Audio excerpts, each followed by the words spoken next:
పొంగనూరు నియోజకవర్గంలోని నారాయణ విద్యా సంస్థల్లో అధిక ఫీజుల వసూలు నిరసిస్తూ ఆందోళన చేసిన విద్యార్థి సంఘాల నాయకులపై నమోదైన కేసులను వెంటనే ఎత్తివేయాలని ఓబీసీ విద్యార్థి సంక్షేమ సంఘం జాతీయ అధ్యక్షుడు ఉప్పల నాగేశ్వరరావు డిమాండ్ చేశారు. తిరుపతి ప్రెస్ క్లబ్లో నిర్వహించిన విలేకరుల సమావేశంలో ఆయన మాట్లాడుతూ బట్టలు, షూస్, పుస్తకాల పేరుతో విద్యార్థుల తల్లిదండ్రులపై అధిక ఆర్థిక భారం మోపుతున్నారని ఆరోపించారు. ఈ అంశంపై విద్యార్థి సంఘాల ఆందోళన చేపట్టగా సమస్యలపై చర్యలు తీసుకోవాల్సిన అధికారులు విద్యార్థులపైనే కేసులు నమోదు చేయడం బాధాకరమన్నారు.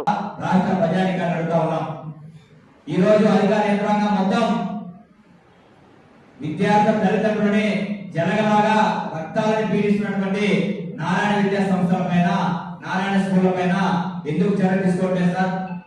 విద్యార్థి సంఘ నాయకులు 30 రోజుల క్రితం ఫిర్యాదు చేస్తే ఎటువంటి రియాక్షన్ లేదు. కానీ నారాయణ స్కూల్ ప్రిన్సిపల్ గారు ఫిర్యాదు చేసిన 10 సెకండ్లోనే పోలీస్ స్టేషన్ లో విద్యార్థి సంఘ నాయకులపై కేసులు పెట్టారంటే ఈ రోజు రాష్ట్రంలో ఏ విధమైన పరిపాలన కొనసాగుతుందో ఒక్కసారి రాష్ట్ర ప్రజలందరూ గమనించాలి.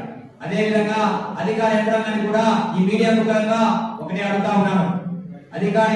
అధికారుల అన్యాయాన్ని ప్రశ్నిస్తున్నటువంటి విద్యార్థి సంఘ నాయకుల వైపు మీరు ఉంటారా, లేదా అన్యాయం చేస్తున్నటువంటి కార్పొరేట్ విద్యా సంస్థ అయినటువంటి నారాయణ స్కూల్ పైన లేక స్కూల్ కి మీరు సపోర్ట్ చేస్తారా అని నేను ఈ సందర్భంగా అడుగుతా ఉన్నాను. మీరు నిజంగా అన్యాయం చేస్తున్నటువంటి నారాయణ స్కూల్ వైపు మీరు ఉంటే మీరు అన్యాయాన్ని ప్రోత్సహించినట్టే, అదే విధంగా విద్యార్థి తల్లిదండ్రులను మోసం చేస్తున్నట్టే అని ఈ సందర్భంగా తెలియజేస్తా ఉన్నాను. అదే విధంగా ఈ రోజు రాష్ట్ర హోంమంత్రి వారిని ఒకటే అడుగుతా ఉన్నాను. విద్యార్థి సంఘ నాయకులు వ్యక్తిగత జీవితాన్ని మొత్తం కోల్పోయి రాష్ట్రంలో జరుగుతున్నటువంటి అన్యాయాలని, రాష్ట్రంలో జరుగుతున్నటువంటి విద్యార్థుల సంక్షేమం కోసము, రాష్ట్రంలో జరుగుతున్నటువంటి విద్యార్థుల అభివృద్ధి కొరకు వాళ్ళు వ్యక్తిగత జీవితాన్ని మొత్తం కోల్పోయి పని చేస్తా ఉంటే అటువంటి నాయకుల పైన అక్రమంగా మీరు కేసులు పెట్టారా? అక్రమ కేసులతో ఉద్యమాన్ని ఆపగలరా మేడం? ఒక్కసారి మీరు ఆలోచించుకోవాలి. ఈ రోజు ఈ తిరుపతిలోని మీడియా వేదికగా రాష్ట్ర ప్రభుత్వం హెచ్చరిస్తా ఉన్నాను. తక్షణమే బేషరతుగా పొంగనూరు నియోజకవర్గంలో విద్యార్థి సంఘ నాయకుల పైన పెట్టినటువంటి కేసులను ఉపసంహరించుకోవాలి.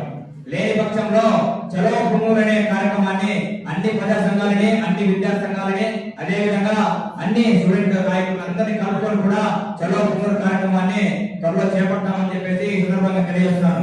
అదే విధంగా ఈ మీడియా ముఖంగా అన్ని విద్యార్థి సంఘ నాయకులు, ఏబీవీపీ అయితేనేమి, ఏఎస్ఎఫ్ అయితేనేమి, ఎస్ఎఫ్ అయితేనేమి, దళిత సంఘాలు అయితేనేమి, బీసీ విద్యార్థి సంఘ నాయకులు అయితేనేమి అందరికీ పిలుపునిస్తున్నాను. ఈ రోజు అక్కడ పొంగనూరులోన జిల్లా